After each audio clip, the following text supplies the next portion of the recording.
Je vais tout de suite passer la parole à la première intervenante du jour, Camille Roudot. Donc, vous êtes doctorante en sociologie à l'université Paris 8. Ah, Paris Cité, pardon. Oui, je savais que j'allais. Bon, donc Paris Cité, sous la direction d'Elsa Ramos. Voilà, c'est bien ça. Votre thèse interroge la manière dont les liens tissés donc par les jeunes dans le cadre de leur placement en famille d'accueil ou en foyer peuvent faire ressource pour eux dans leur parcours au-delà de leur suivi en protection. Et aujourd'hui, vous allez nous présenter ce que disent les jeunes anciennement placés sur la manière dont ils ont pu s'approprier leur lieu de placement, ce qui a pu les aider à se sentir chez eux. Voilà, donc je vous laisse la parole. Je ne sais pas si on m'entend bien. D'accord, ok. Tout d'abord, je souhaite remercier l'Observatoire national de la protection de l'enfance, l'IERDJ, et bien évidemment aussi l'IDEALCO pour la diffusion du webinaire. Donc, je suis doctorante en sociologie, donc effectivement sous la direction d'Elsa Ramos, et je suis rattachée aussi au CERLIS à l'Université Paris-Cité. Et dans les 3 premières années de ma thèse, j'ai bénéficié d'un contrat CIFRE au sein du conseil départemental, où j'ai été rattachée à l'Observatoire départemental de la protection de l'enfance sous la responsabilité scientifique de Gaëlle Castrec.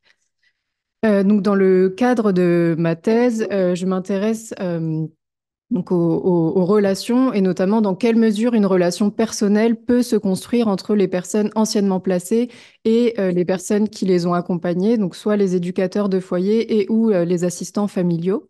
Et je m'intéresse aussi à comprendre comment les anciens enfants placés se sont construits pendant la mesure de placement et après comme des individus individualisés. Tout d'abord, peut-être un petit point sur l'identité. Donc, l'individu, il a une identité statutaire et une identité personnelle. L'identité statutaire, en fait, l'individu, il est composé de rôles sociaux qui font partie de lui, mais qu'il considère davantage comme des rôles à jouer. Tandis que dans l'identité personnelle, ce sont des rôles sociaux que l'individu ne choisit pas de jouer, mais d'être. Et dans ma recherche, je cherche à saisir comment se déroule cette quête de l'identité personnelle. Donc, ce matin, en prenant appui sur la chambre occupée par les personnes pendant le placement en famille d'accueil et ou en foyer, je cherche à saisir dans quelle mesure les anciens enfants placés rendent compte du sentiment du chez-soi. Pour ce faire, donc, je m'appuie sur des observations menées ponctuellement, enfin en tout cas menées dans le cadre d'abord d'un service civique dans une MEX parisienne pendant 8 mois, et aussi sur des observations ponctuelles lors de visites notamment d'un foyer de l'enfance ou encore de 3 MEX parisiennes où j'ai pu visiter les espaces de vie et certaines chambres lorsque c'était possible.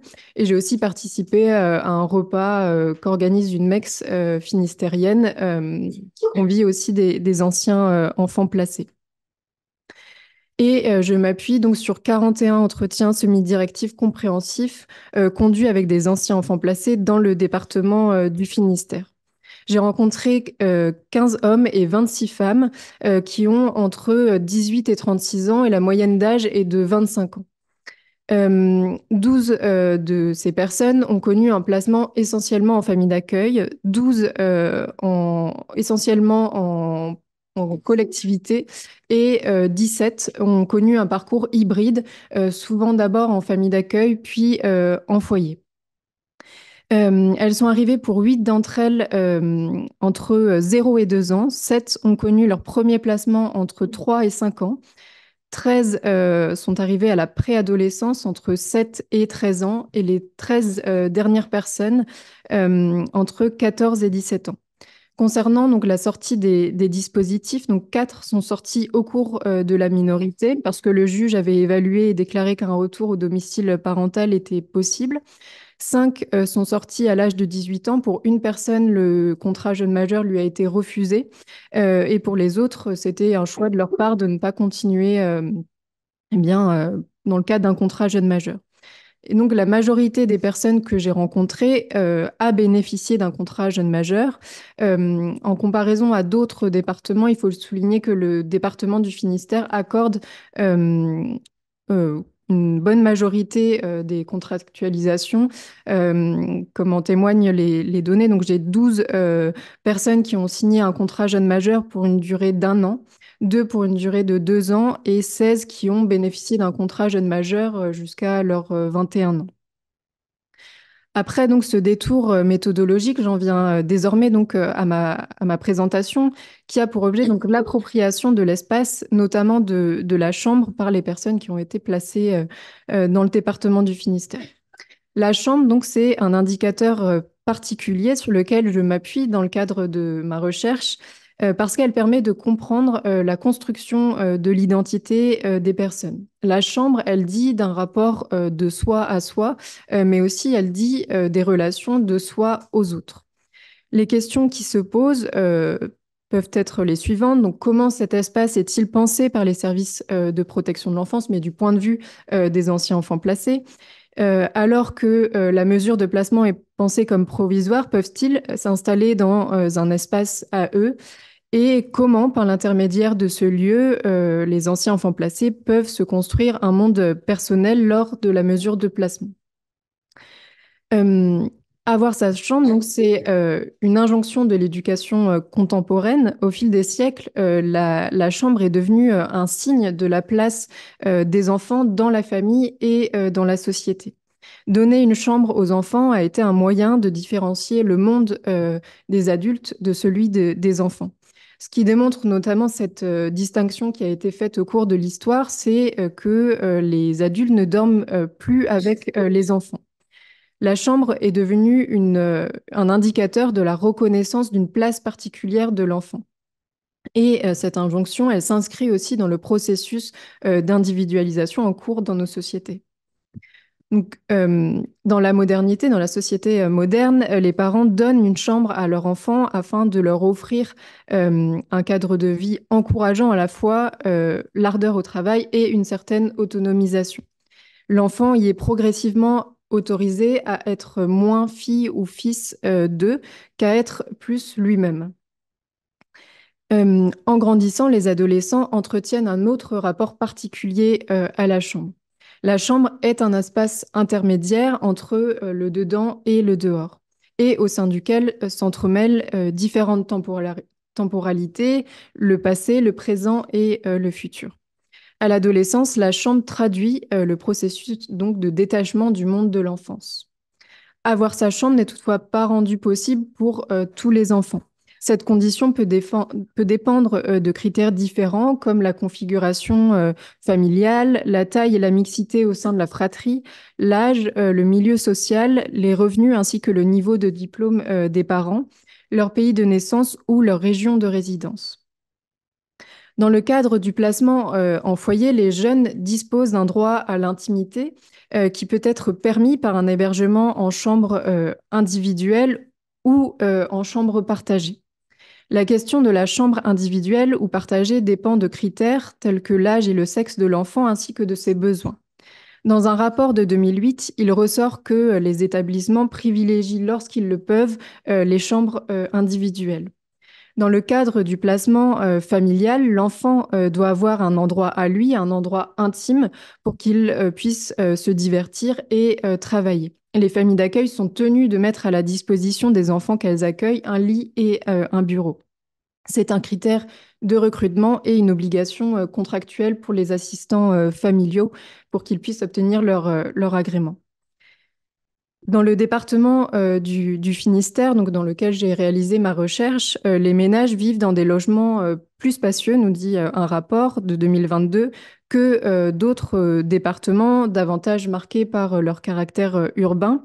Mais faute de données disponibles au sujet des chambres individuelles par ménage, on peut y mettre l'idée que les familles d'accueil et les équipes éducatives de foyers finistériennes auront plus de chances de proposer des chambres individuelles que partagées. La question est donc, qu'en est-il finalement des personnes que j'ai rencontrées? Donc, parmi les personnes rencontrées, une large majorité a bénéficié d'une chambre individuelle.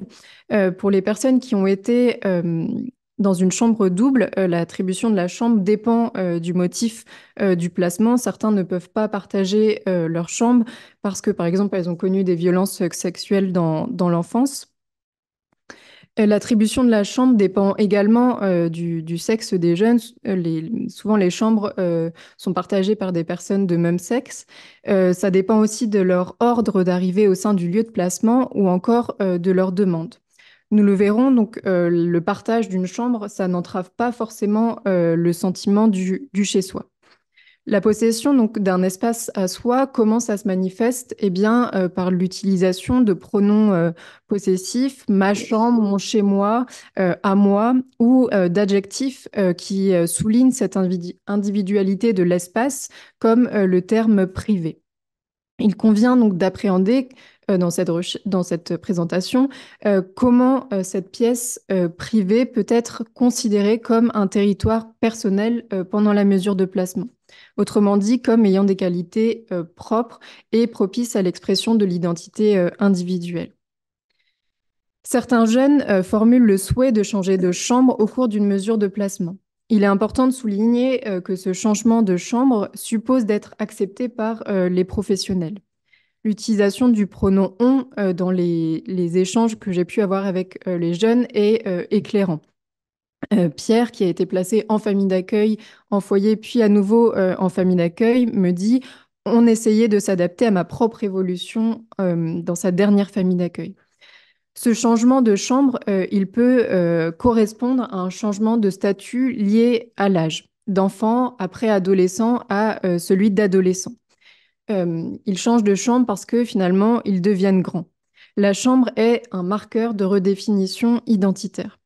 Dans ma recherche, utiliser la chambre pour témoigner de son évolution en âge s'applique pour la configuration familiale et non pour la configuration collective.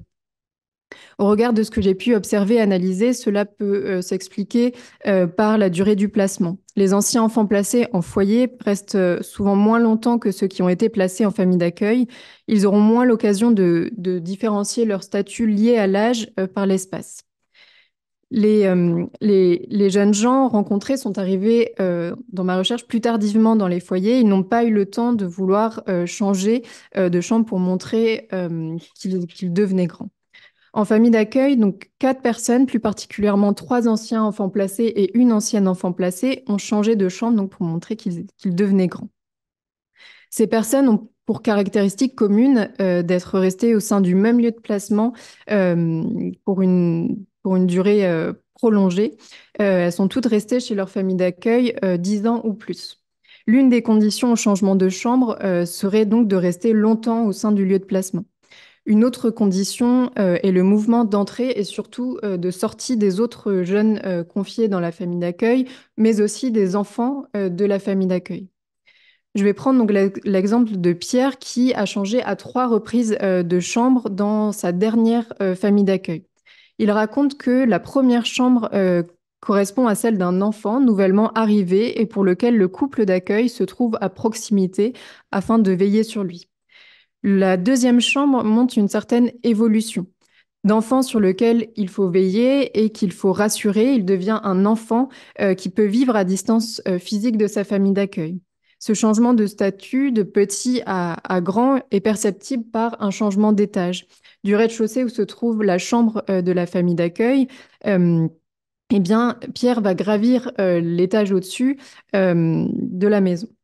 Ce déplacement donc, spatial, il traduit son avancée en âge et aussi le détachement progressif du monde de l'enfance. La troisième et dernière chambre que Pierre a occupée chez sa famille d'accueil est une chambre qu'il a demandé à occuper. Au moment où le second jeune placé chez la famille d'accueil quitte le domicile familial, il saisit l'occasion et donc Pierre demande à changer de chambre. Ce changement s'explique notamment par les caractéristiques de la chambre. Elle offre une certaine luminosité et un aménagement de la chambre davantage adapté à ses besoins que la précédente. C'est notamment parce que Pierre pouvait y installer ses équipements numériques que le jeune homme a demandé à changer de chambre, donc au départ de ce second jeune. Le fait de pouvoir y mettre son ordinateur et sa télévision mettent en lumière cette quête d'autonomisation et le processus d'individualisation. Certains demandent à changer de chambre lorsqu'ils désirent davantage de confort. Les personnes qui ont changé de chambre pour davantage de confort sont à nouveau celles en famille d'accueil. Ce changement se traduit notamment de ce qui m'a été reporté donc par la singularité des chambres. Certaines chambres peuvent avoir une salle de bain, peuvent avoir des dimensions que d'autres n'ont pas, être bien situées dans la maison ou avoir donc des équipements que d'autres n'ont pas non plus. Et c'est notamment à l'adolescence que les personnes ressentent le besoin de changer de chambre pour avoir plus de confort. Mais ce déplacement est rendu possible à nouveau lorsqu'une chambre se libère et que les professionnels aussi sont d'accord. Les anciens enfants placés peuvent aussi demander à changer de chambre afin de partager leur espace avec une personne qu'ils apprécient. Je m'inscris là désormais dans la configuration collective, puisque c'est dans le cadre de ma recherche la seule configuration où les personnes ont partagé leur chambre. Pour les personnes, le partage ne fait pas entrave au sentiment du chez-soi lorsqu'ils sont à l'initiative de ce changement ou alors qu'ils ont accepté la proposition des professionnels. Ils sont avec des personnes qu'ils apprécient et ils passent du bon temps. C'est le cas donc de Marwan, dont une partie de notre discussion figure donc sur la diapositive. Et lui, il a voulu changer de chambre pour être avec un de ses amis. Et donc, encore une fois, le sentiment du chez-soi n'est pas entravé lorsque bien les jeunes participent aussi à cette décision. La chambre devient un territoire personnel lorsque ils ont, entre autres, la possibilité de personnaliser cet espace. Dans le cadre du placement familial, la chambre est leur lorsque les personnes décorent leur chambre avec des objets qu'ils ont choisis et qui font résonance à des moments de leur vie, notamment l'enfance et l'adolescence. Certains objets sont actualisés au fil de leur parcours, tandis que d'autres restent. Je peux prendre l'exemple de Pierre qui raconte qu'il n'a pas pu faire de travaux dans sa chambre, mais qu'il avait le droit d'accrocher des posters, des cadres, de mettre des rideaux. Ou encore celui d'Océane qui, à l'adolescence, dit que, eh bien, elle a pu personnaliser sa chambre avec le fait que finalement elle avait tout son bordel, donc ça correspond notamment à ses souvenirs, ses albums photos, etc. D'autres peuvent personnaliser la chambre en choisissant la couleur de la peinture des murs. Alizée donc rend compte de cela avant d'arriver dans sa troisième famille d'accueil. Son assistante familiale eh bien, lui a demandé quelle couleur tu aimerais dans ta chambre. Et à son arrivée, Alizée découvre sa chambre avec des murs qui sont peints de la couleur qu'elle avait choisie. Et ce n'est pas elle qui a peint les murs, mais c'est elle qui a choisi la couleur et c'est quelque chose de très important pour la jeune femme, puisque pour la première fois, dit-elle, elle a le sentiment d'être acceptée. Elle est aussi, ça montre qu'elle est attendue aussi au sein de la famille d'accueil. En foyer, la personnalisation peut se faire par des objets de décoration, mais elle se matérialise davantage par leurs affaires personnelles. C'est ce que met donc en exergue Pierre, qui considère les chambres du foyer comme étant peu chaleureuses, mais qui sont personnalisables par l'intermédiaire de leurs affaires personnelles. La manière dont les affaires personnelles sont disposées dans l'espace permettent l'appropriation de l'espace. Je peux prendre donc cet exemple-là de Marwan. Donc, il a été placé plusieurs années en famille d'accueil avant d'arriver en foyer. Et je lui demande s'il a pu personnaliser sa chambre. Et il me répond que non, en ajoutant pas du tout. Et puis finalement, quand je lui demande comment il se sentait dans cette chambre, il se rend compte que finalement, il a pu mettre sa touche personnelle dans l'espace. Donc il me dit, donc ma chambre, c'était simple. C'était toujours en bordel. J'avais horreur d'avoir ma chambre rangée.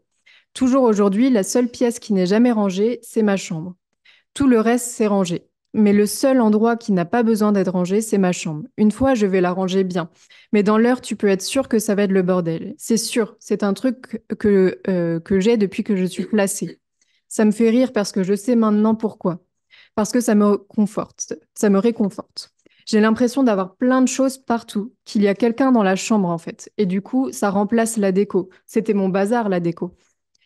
Donc le bazar, c'est intéressant parce que finalement, il devient sa déco et ça permet de personnaliser l'espace.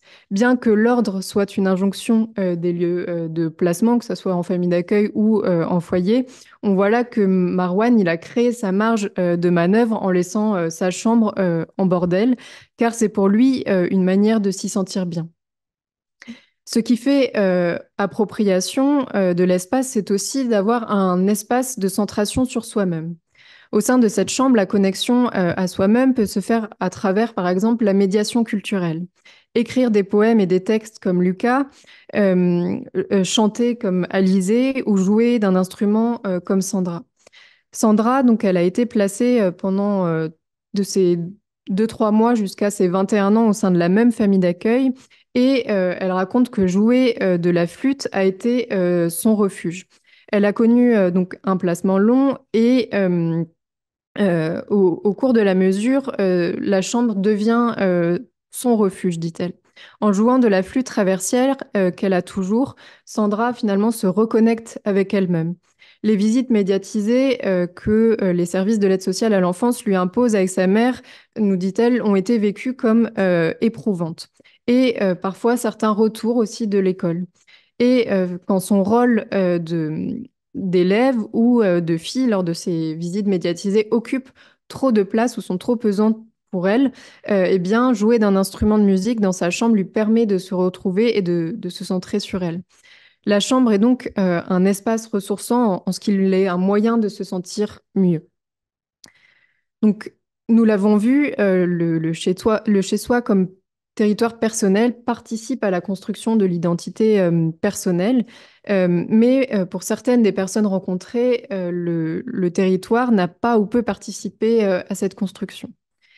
La chambre, bien qu'elle soit attribuée à l'enfant, n'est pas toujours considérée comme personnelle. Ils se sentent avant tout chez les professionnels. L'intrusion d'un membre de la famille d'accueil ou du foyer en sa présence, mais sans son aval, entrave le sentiment du chez-soi.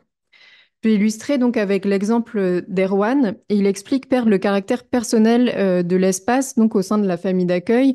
Donc c'était son premier placement pour deux raisons. Premièrement, parce que le fils de la famille d'accueil traverse la chambre d'Erwan pour regagner la sienne. La configuration de l'espace l'empêche finalement d'avoir un espace vraiment à soi.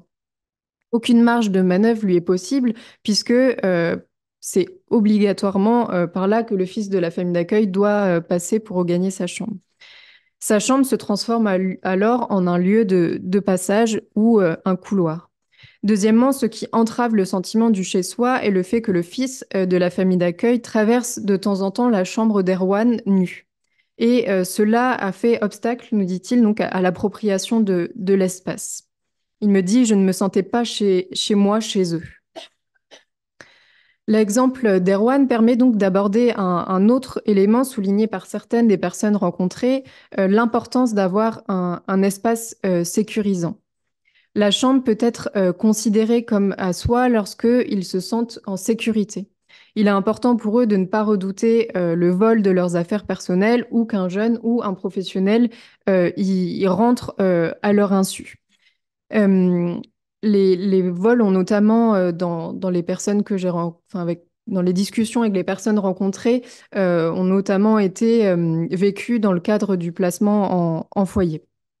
Et ils se sont par exemple fait voler des affaires personnelles comme des enceintes, des écouteurs ou certains vêtements. D'autres ne veulent pas non plus s'installer. Dans son ouvrage donc Vivre en maison de retraite, le dernier chez soi, Isabelle Malon montre que le caractère subi ou volontaire de la décision d'entrer en institution dit de l'appropriation des espaces personnels par les personnes âgées. Dans le cadre du placement, la chambre peut ne pas avoir été personnelle parce que le placement est avant tout subi, enfin ressenti comme subi par les personnes rencontrées. Le déplacement du domicile familial vers un lieu de placement n'est pas perçu et compris comme une mesure de protection. Il en ressort alors que l'appropriation du lieu de placement dépend étroitement du caractère subi ou volontaire de la mesure de placement. Comme en maison de retraite, les jeunes, lorsque les jeunes sont en harmonie avec la mesure de placement, qu'ils la comprennent, eh bien, ils s'installeront plus facilement que ceux qui la refusent. Mais c'est pas parce que certains jeunes refusent au début que ça va pas non plus changer au fil de la mesure. Certains arrivent aussi à s'installer dans la chambre progressivement. Il Je peux faudra également... commencer à conclure gentiment. D'accord, Voilà. ok, Je d'accord. sais qu'il vous reste peu de slides, donc Oui, oui, tout va bien. d'accord, Voilà. merci. Je peux également ajouter donc le fait que certains ne supportent pas d'être éloignés de leurs proches, leurs parents ou leurs frères et sœurs. La chambre n'est pas vraiment à soi parce qu'il manque cette proximité aussi à leur famille. C'est notamment le cas de Agathe qui a été placée tardivement, donc à l'âge de 17 ans. Et elle me dit, de mes 7 à 17 ans, j'ai toujours été avec mon frère et ma sœur. Donc du jour au lendemain, tu te retrouves tout seul sans ta famille, sans les frères et sœurs, dans une chambre que tu ne connais pas, avec des gens que tu ne connais pas non plus. Donc elle souligne vraiment cette absence aussi de familiarité avec l'espace, mais aussi avec les personnes. Les personnes, enfin, en foyer, peuvent aussi avoir donc le sentiment d'avoir vécu avant toute chose au sein d'une collectivité. L'architecture, certains espaces spécifiques de la maison d'enfants à caractère social ou encore certains objets démontrent aux personnes le fait qu'ils vivent quotidiennement dans un établissement qui accueille du public. En famille d'accueil, les chambres ne sont pas toutes les mêmes, elles ont chacune leurs caractéristiques. En foyer, au contraire, les chambres seraient similaires. Elles sont construites selon une certaine régularité. Toutes font plus ou moins la même taille. Il n'y a pas de spécificité, nous dira notamment Marwan. Ce côté collectivité qui est ressenti par les personnes anciennement placées s'explique aussi par les réglementations et les normes auxquelles sont soumises eh bien, les institutions. Donc pour conclure, la participation des jeunes aux décisions qui concernent leur espace personnel renforce le sentiment du chez-soi. La négociation entre les jeunes et les professionnels permet aux jeunes de se sentir bien dans leur chambre et de tendre vers un espace qui leur ressemble. Le sentiment du chez-soi dépend de plusieurs critères, comme on a pu le voir au cours de la présentation. Donc, on peut retenir des critères qui sont intrinsèques, comme l'âge des jeunes et l'âge aussi auquel ils sont arrivés dans le lieu de placement. Mais ça dépend aussi de l'acceptation ou du refus d'être placé, la difficulté de vivre loin de leurs proches et d'autres critères qui dépendent davantage du lieu de placement et des professionnels. Le sentiment du chez-soi est modelé par l'aval des professionnels, le mouvement d'entrée et de sortie des autres résidents du lieu de placement, l'architecture ou encore le règlement des lieux de placement. Voilà, je vous remercie pour votre attention.